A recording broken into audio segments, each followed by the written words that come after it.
Perlahan sosok Ayu Putri itu mendekatkan kepalanya ke mukaku dan menjulurkan lidahnya dan menjilat kupingku dan berkata, "Mati, mati."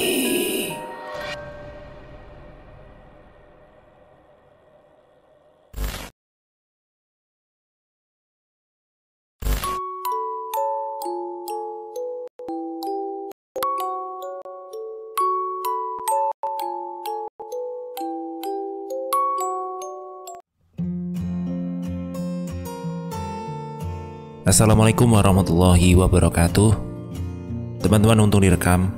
Saatnya saya lanjutkan cerita Al. Assalamualaikum, wahai penghuni yang ada di sini. Siapapun kalian, tolong jawab pertanyaan kami.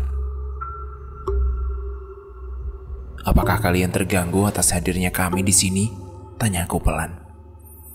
Perlahan jari telunjuk kami yang kami letakkan di atas papan auja bergerak dengan sendirinya menuju sebuah kalimat yang tertulis di atas papan auja yang tertulis perkataan "iya". Muka kita langsung pucat. Terasa sekali di kepalaku, benar-benar sangat berat. Pikirku penghuni yang ada di sini sangat terganggu dengan hadirnya kami. Panji, aku lihat tangannya bergetar sangat kencang, mungkin dia sedang ketakutan. Sambil terpaku dia melihat ke arah belakangku. Saat kutanya, "Kenapa kamu melihat di belakangku?" Dia jawab, "Tidak apa-apa, ayo kita lanjutkan." Namun aku tidak yakin dengan jawaban Panji. Lintang masih biasa-biasa saja karena matanya kami tutup dengan sebuah kain. Kemudian lanjut ke pertanyaan kedua. Kini giliran Panji yang menanyakan, "Ayu Putri, apa salah kami hingga kamu meneror kami?" Pertanyaan Panji. Perlahan jari kami mulai bergerak. Dari huruf pertama di atas papan auja itu bergerak menunjukkan huruf M. Setelah itu A, setelah itu T, dan setelahnya I. Bila dibaca adalah kata mati. Panji getar tubuhnya semakin menjadi-jadi, melihat lagi ke arah belakangku sambil mengatakan, Itu di belakangmu, Ki." Perasaanku mulai tidak enak. Pundakku terasa panas dan sakit. Kepalaku benar-benar terasa sangat besar, seperti buah semangka. Kuberanikan diri untuk melihat ke arah belakang, namun Panji menahan kepalaku dan berusaha melarangku untuk melihat ke arah belakangku. Sudah, ayo kita lanjutkan saja," ucap Panji dengan terbata-bata. Memang ada apa, Tonjol? Ada apa? Kok sepertinya ada sesuatu?" Udah, gak apa-apa. Udah pergi kok dia. Udah, kita lanjut yuk." Dia siapa, Tonjol? Apa yang kamu lihat?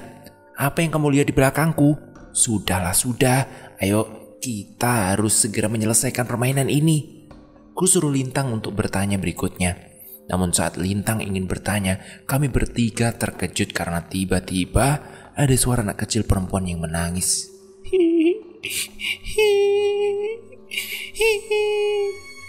Kami bertiga pun terdiam. Aku dan Panji saling menatap. Siapa anak itu yang menangis malam-malam seperti ini? Tak berapa lama kemudian kami terkejutkan oleh sosok anak kecil perempuan yang muncul dari arah belakang pohon kapuk ini. Namun anak kecil ini tidak menampilkan aura yang menakutkan. Dia terlihat seperti anak kecil biasa. Dia berjalan ke arah kaca dan sisir yang tadi aku letakkan di dekat akar pohon kapuk itu. Dia berjalan dan menatap kami bertiga secara tajam. Aku dan Panji diam melihat anak kecil yang tidak tahu itu asalnya dari mana. Namun kehadirannya menciptakan suasana yang damai. Dan tadinya angin bertiup kencang, kini tiba-tiba angin bertiup lembut dan tempat ini benar-benar sudah tidak menyeramkan lagi. Namun walaupun begitu, kami yakin anak kecil itu bukanlah anak kecil yang seperti di desa kami. Kami bertiga secara logika, gak mungkin ada anak kecil jauh dari desa main kesini malam-malam. Lintang pun membuka kain yang menutup matanya dan melihat anak kecil yang duduk di depan kaca sambil menyisir rambutnya. Walaupun anak kecil ini yang kami yakini bukan manusia, tapi kehadirannya membuat hati kami sedikit lebih lega, lebih nyaman. Sampai-sampai Lintang mendekatinya dan menyisiri rambut anak kecil itu. Lintang mengatakan bahwa dia tak melihat sosok apapun di sini. Sungguh luar biasa, kehadiran sosok ini betul-betul menciptakan suasana yang damai. Lintang pun menanyakan beberapa pertanyaan ke sosok anak kecil. Namamu siapa, Dek? Kamu ngapain ada di sini? Terus mama kamu kemana? Anak kecil itu memalingkan wajahnya melihat ke arah Lintang sambil mengatakan, Namaku None. Oh, terus None sama siapa di sini? Tanya Lintang lagi. Namun sosok anak kecil yang bernama None itu tidak mau menjawab. Dan Lintang hanya bisa menyebut namanya saja. Tak beberapa lama kemudian saat Lintang masih menyisir rambut anak kecil itu melihat ke arah boneka yang tadi aku gantung di sebuah ranting pohon. Dan dia menunjuk boneka itu meminta untuk diambilkan. Aku pun langsung mengambilkan boneka itu dan memberikan itu padanya. Sekarang aku tahu kenapa Mbah Po memberi boneka dan memberikan kaca dan sisir ini. Setelah aku memberikan boneka itu, anak kecil itu tersenyum padaku dan mengucapkan terima kasih. Aku pun tersenyum sambil mengelus rambutnya. Tiba-tiba, anak kecil itu mengatakan sebuah perkataan. Aku pergi dulu ya, Kak. Anak kecil itu berjalan menuju sebuah kolam yang ada di dekat pohon kapuk itu. Saat dia di tepian kolam tersebut, dia mengatakan sebuah perkataan lagi. Kalau mama jahat sama kakak, panggil None ya, Kak. Setelah ia mengatakan kalimat itu, dia berjalan lagi ke arah kolam itu. Dan dia masuk ke dalam kolam itu sampai akhirnya dia tenggelam ke dalam air dan tak terlihat lagi. Kami yang sudah mengetahui bahwa sosok anak kecil itu bukan manusia, kami tidak begitu terkejut saat melihat anak kecil itu tenggelam. Tak beberapa lama aku melihat jam tanganku sudah menunjukkan jam 1:30 malam. Rasanya kami berada di tempat ini sudah cukup lama, tapi kenapa malah waktu yang kami rasakan sangat begitu lambat. Saat anak kecil itu sudah pergi dan tak terlihat lagi, suasana pun kembali mencekam. Angin mulai meniup ranting-ranting pohon dan kembali menguncang. Hatiku yang tadinya mulai tenang, tiba-tiba menjadi gelisah. Sekelebat bayangan hitam melintas di depanku. Ada sosok terbang dari pohon ke pohon dan hatiku bertanya, makhluk apa itu? Kupikir hanya aku saja yang melihat bayangan hitam itu. Ternyata Panji dan Lintang pun melihatnya. Kutarik nafas dalam-dalam, kuhembuskan bersama sholawat Nabi dan zikir. Karena aku pikir hanya ini yang bisa aku menjadikan sebuah perlindungan. Aku pun menyuruh Lintang dan Panji berdoa agar diberi keselamatan. Kembali lagi kami duduk melingkar di bawah pohon kapuk ini dan berencana melanjutkan permainan.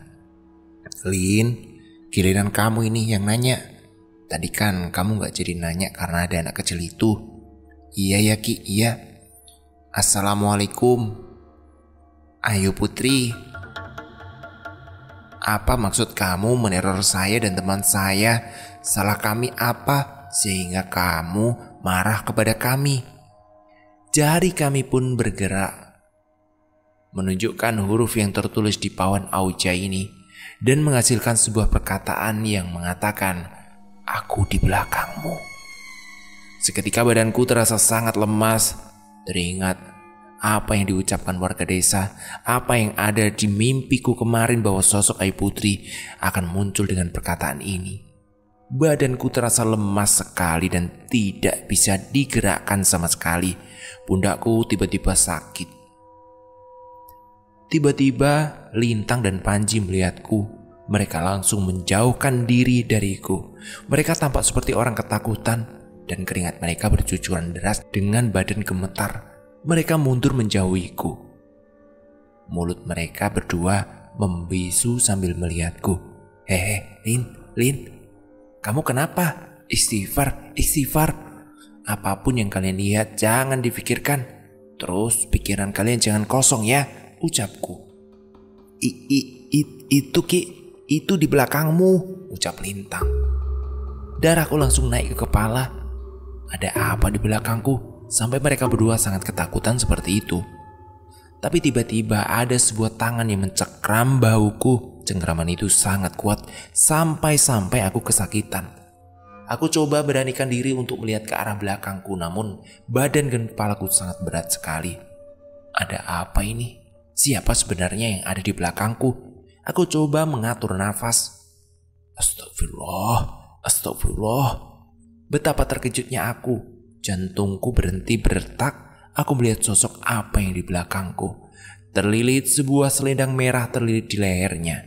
Tangannya putung sebelah kiri dan mukanya penuh dengan darah. Sangat hancur mukanya.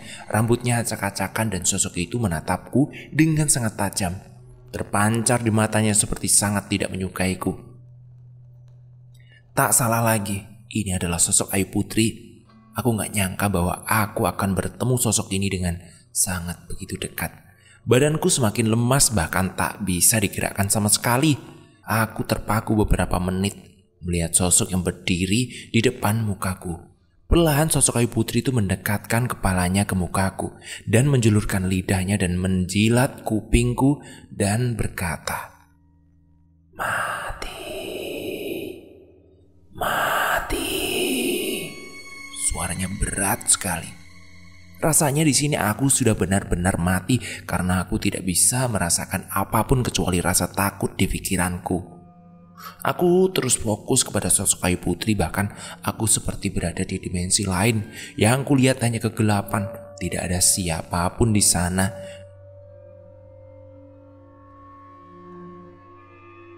Sebuah tangan memukul pipiku. Terdengar suara Lintang yang menyuruhku sadar.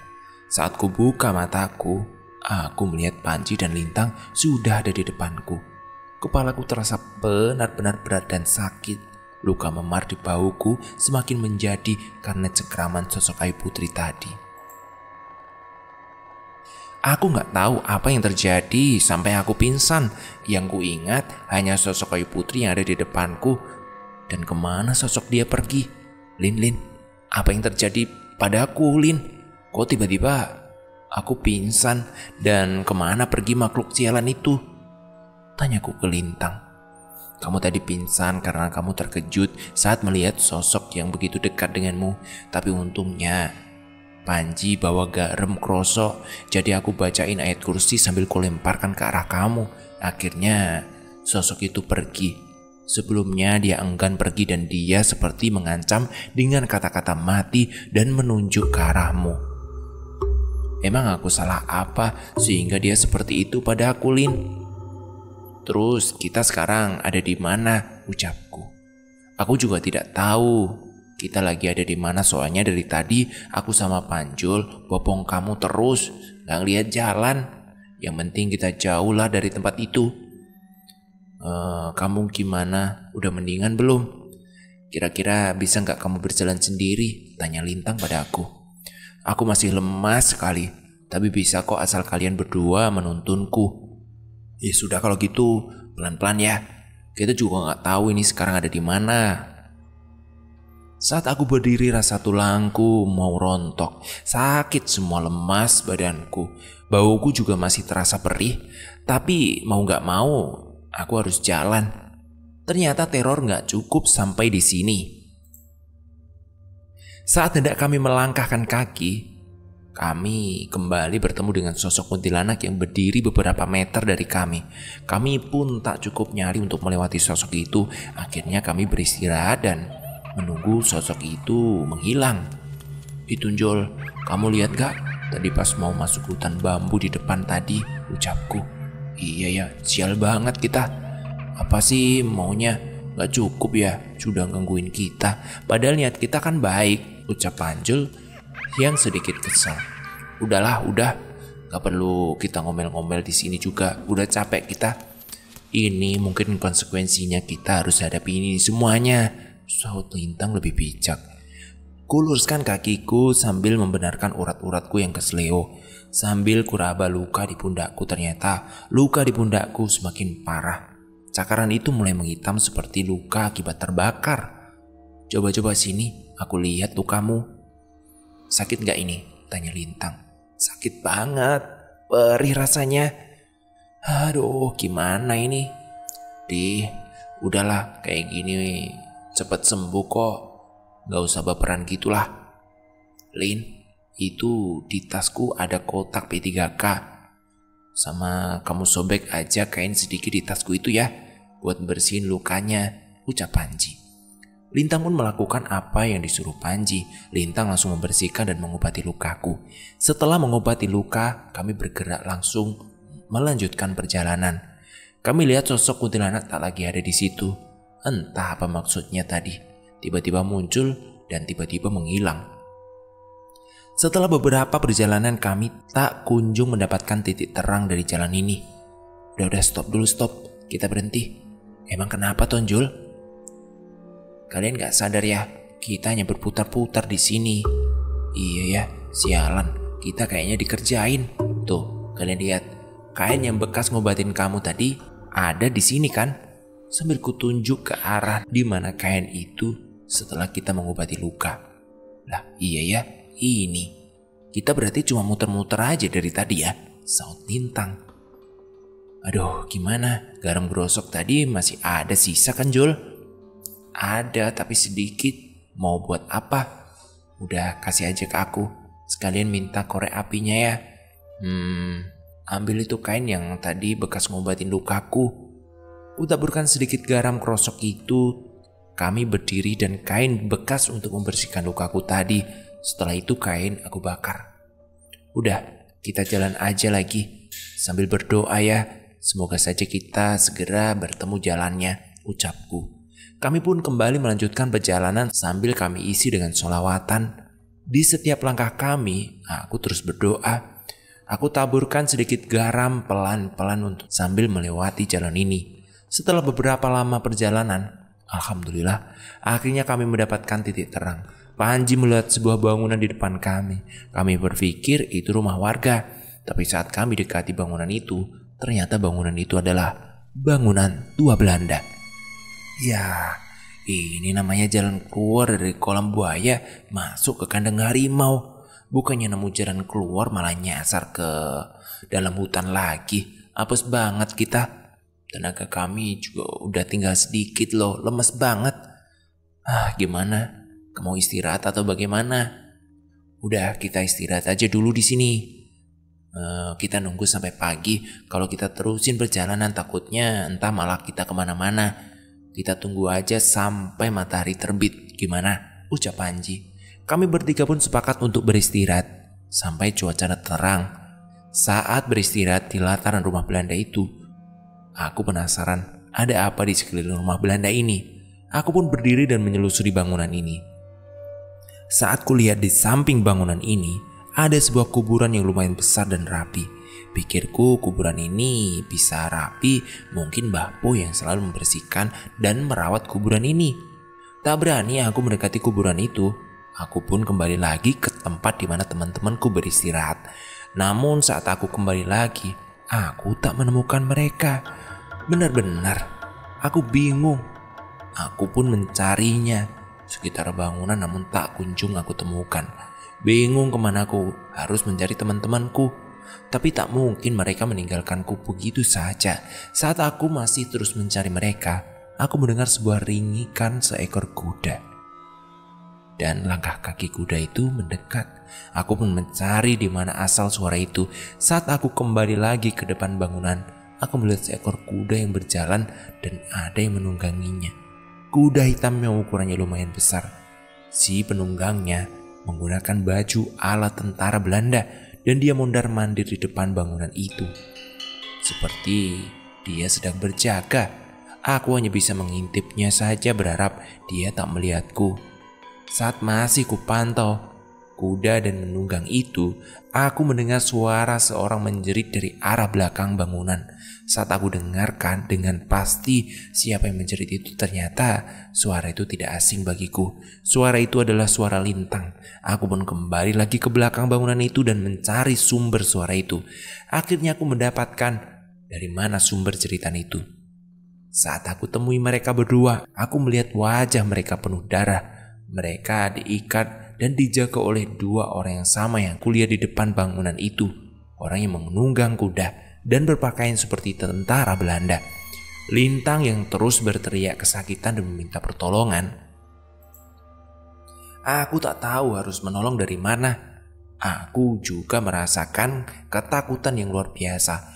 Alih-alih aku cuma bisa melihat dua temanku itu dari jauhan. Saat aku pandangi mereka terus, aku terkejut karena tiba-tiba saja suara kuda sangat keras berada di belakangku. Saat aku melihat ke arah belakang, ternyata seekor kuda dan penunggangnya sudah dari tadi melihat tepat di belakangku. Dan penunggang kuda itu melihat ke arahku dan dia turun dari badan kuda dan mendekatiku. Aku pun tak ingin bernasib sama seperti teman-temanku. Aku langsung berlari dan menghindari mereka. Namun dia terus mengejar sambil membawa sebuah cambuk. Sekuat tenaga aku berlari, namun tetap saja orang itu mengejarku. Hanya berada di belakangku beberapa meter saja. Percuma saja aku lari, gak akan juga lepas dari kejaran orang ini. Aku hanya berpasrah diri kepada Yang Maha Esa, karena aku berpikir tidak ada pilihan lagi selain bernasib sama seperti temanku. Namun nasib berkata lain kepadaku. Aku bisa selamat dari orang yang mengejarku. Dia menjauh saat melihatku terjatuh di atas sebuah kuburan. Kupikir dia akan menarikku saat aku terjatuh, namun dia hanya memandangiku saja dan setelah itu menjauh. Saat aku terjatuh di atas sebuah kuburan, aku melihat kuburan itu berukuran tak begitu besar seperti kuburan yang kulihat pada di samping rumah besar ini. Kuburan ini tampak sudah tua karena aku lihat nisan kuburan ini sudah berlumut seperti tidak terurus. Aku pun membersihkan sedikit lumut yang menempel di batu nisan itu. Aku membaca sebuah nama. Aku terkejut saat aku baca nama yang ada di batu nisan itu. Tertuliskan nama None dan tertera tahun kematian 24 April 1968. Sudah lama sekali kuburan ini. Aku berpikir apa mungkin ini kuburan None arwah anak kecil yang kami temuin tadi. Saat aku larut dalam renungan yang sedang memikirkan siapa None, tiba-tiba saja sebuah tangan menepuk pundakku. Aku sangat terkejut karena aku pikir tamatlah hidupku kalau orang-orang tadi mengejarku dan menemukanku. Namun ternyata itu bukan mereka. Saat aku melihat ke belakang, ternyata adalah None. "Kak, ngapain di sini?" tanya None. Enggak. Kakak cuma lagi nyari teman kakak entah kemana," jawabku yang sedikit takut dan terkejut karena datangnya None tiba-tiba. "Enggak baik kalau berada di sini sendirian, Kak. Ayo, aku antar ke teman-teman kakak," sahut None. "Emang kamu tahu di mana teman-teman kakak?" tanya aku. "Tahu kok, Kak." "Ya sudah, ayo Kak, kita temui teman-teman kakak," jawab None. Kami pun langsung pergi ke tempat itu. Kulihat None sangat baik, tidak seperti sosok-sosok lain yang aku temui. Aku merasa seperti aman dan tenang saat berjalan dengan None. Aku lihat dia yang berlari-lari seperti layaknya anak kecil biasa sambil memegangi boneka yang tadi aku berikan padanya. Tiba-tiba saat None berbicara padaku, dia seakan seperti mengetahui apa yang sedang kukatakan dalam hati. "None baik ya, Kak?" tanya None padaku. Iya, adik baik. Beda sama yang lain. Kakak gak tahu kalau gak ada None, kakak bakal jadi apa. Terima kasih sudah nolongin kakak ya None. None hanya tersenyum padaku dan langsung meneruskan perjalanan. Saat aku perhatikan jalur yang sedang kami lewati mengarah ke rumah Belanda. Benar saja di depan kami berjarak beberapa meter rumah Belanda. Saat aku masuk di pelataran rumah Belanda itu, aku langsung mengendap-endap dan mencari temanku. Namun aku tak menemui mereka berdua. Aku pun heran kemana perginya mereka. Udah kak, kita istirahat saja dulu di sini. Aku tahu kok teman kakak ada di mana, tapi sekarang kita belum bisa menemui mereka. Istirahat aja dulu ya kak, ucap Noni. Aku pun menuruti perkataan Noni. Setelah beberapa lama kami beristirahat, benar saja teman-temanku tiba-tiba datang dan berlari ke arahku dari arah barat. Namun anehnya, wajah mereka tidak penuh darah. Lintang berteriak menyuruhku lari, dan saat aku lihat ke belakang, ada sosok Ayu Putri merayap terbang dari pohon ke pohon sambil mengejar mereka berdua. Aku pun kembali ketakutan.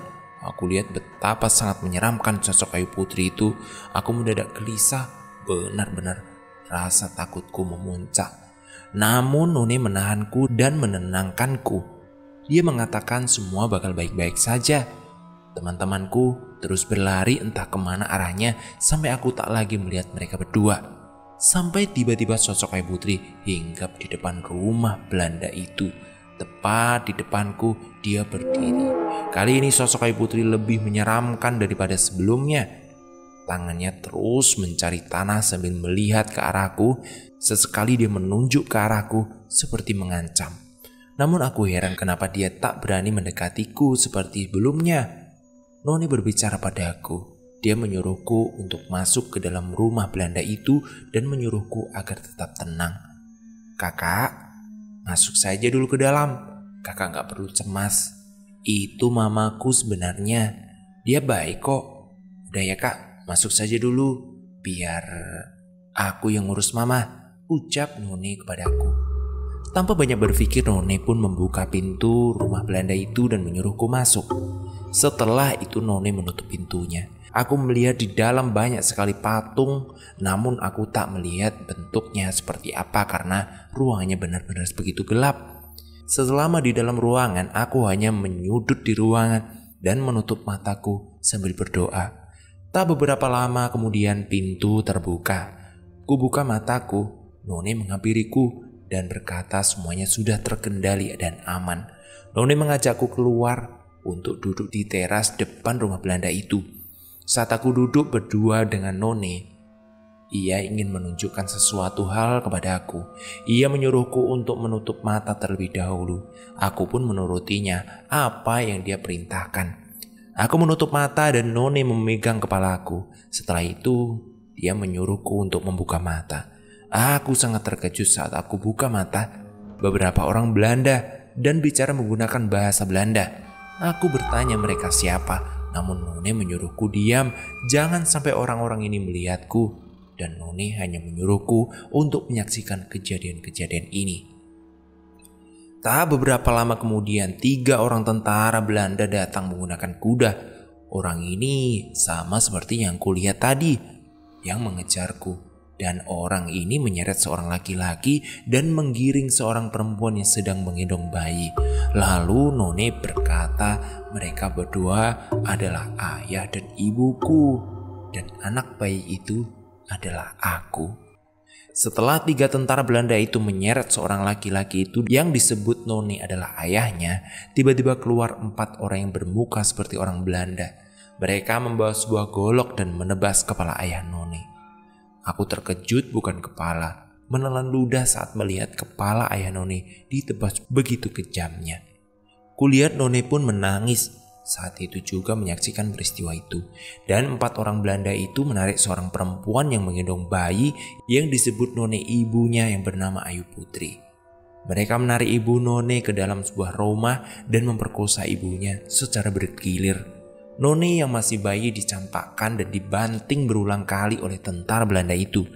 Kulihat Noni menangis dan sambil menutup mulut.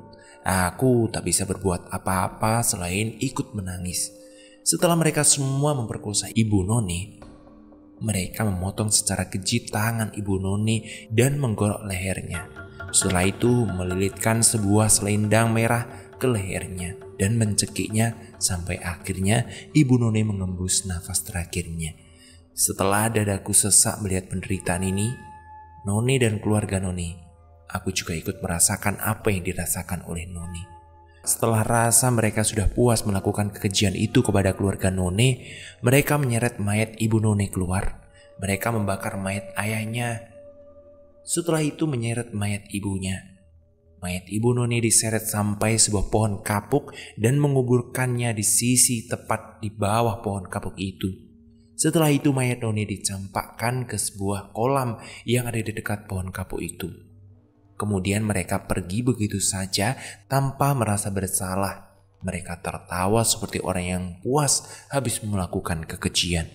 Setelah itu None pun bercerita kepadaku, kepada ibunya yang sangat tidak menyukai laki-laki karena ia dan keluarganya dibunuh secara tragis oleh laki-laki biadab itu. None gak tahu kak, apa salah ibu dan ayah sampai mereka tega melakukan itu. Kamu yang sabar ya. Kakak tahu gimana perasaan kamu dan keluarga kamu tentunya. Kakak gak bisa berbuat apa-apa selain mendoakan kamu dan keluargamu. Sudah, kamu baliklah ke tempat kamu berasal. Kakak yakin tempat kamu di sana pasti lebih indah. Kamu bukan manusia yang berdosa. Semasa kamu hidup di dunia, kamu baik dan suci yang dibunuh oleh para bajingan itu. Kakak yakin mereka juga pasti sudah mendapatkan balasan yang setimpal, ucapku. Terima kasih ya kak, sudah menjadi teman baik None. None sayang sama kakak. None tahu kakak orang baik, tidak seperti mereka. Makanya None tolongin kakak waktu itu. Kalau kakak jahat, None biarin saja. Iya, kakak gak mungkin seperti mereka yang tak punya hati itu. Kakak juga sayang sama None. None balik ya ke tempat asal None. Sekarang tinggalkan urusan dunia. Kakak janji akan selalu mendoakan None, ayah None, dan juga ibu None. Kalau kakak rindu, kakak berziarah ke makamnya None. Kakak anggap None adik kakak sendiri. None pun langsung memelukku sambil menangis. Ia mengatakan untuk selalu menepati janjiku. Ia juga berjanji akan meninggalkan segala urusan dunia. Ia merasa tenang sekarang, setidaknya masih ada aku yang memahaminya. Setelah itu None pun menyuruhku untuk menutup mata kembali. Saat aku buka mata, aku melihat sekelilingku sudah ramai. Kulihat Lintang dan Panji, orang tuaku dan Mbah Po. Ku perhatikan lagi sekelilingku. Ternyata sudah berada di rumahku. Panji dan Lintang langsung memelukku sambil menangis. Mereka berkata bahwa mereka mengira aku tidak akan kembali lagi. Mbah Po mengatakan bahwa aku sudah dibawa ke dunia gaib yang kecil kemungkinan untuk kembali.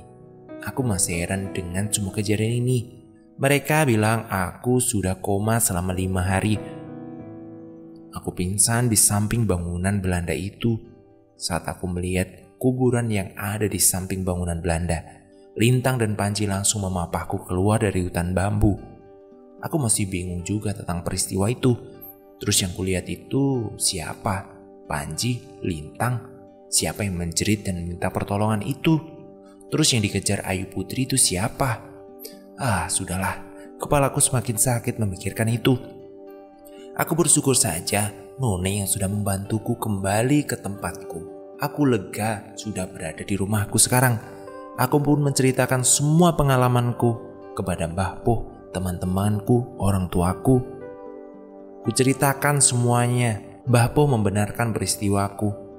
Dan ternyata Mbah Po lah yang mengubur mayat None dengan layak. Saat kutanya apa alasan keluarga None dan None dibunuh, Mbah Po pun tidak mengetahui alasan jelasnya.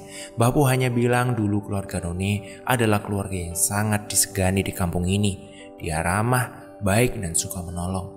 Aku tak habis pikir kenapa orang itu tega melakukan kekejian itu kepada keluarga None. Aku pun meminta Mbah Po untuk menunjukkan makamnya None.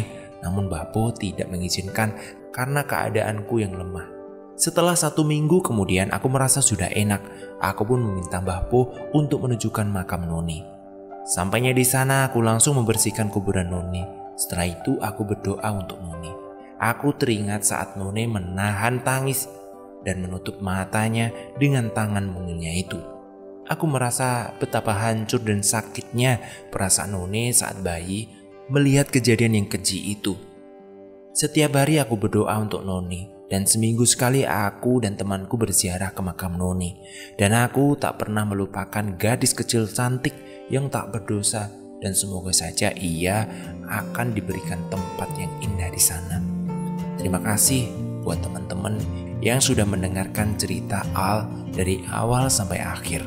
Semoga kita bisa mengambil hikmah dari semuanya. Terima kasih. Terima kasih buat Al yang sudah ngizinin ceritanya saya baca. Terima kasih. Sampai jumpa. Assalamualaikum warahmatullahi wabarakatuh.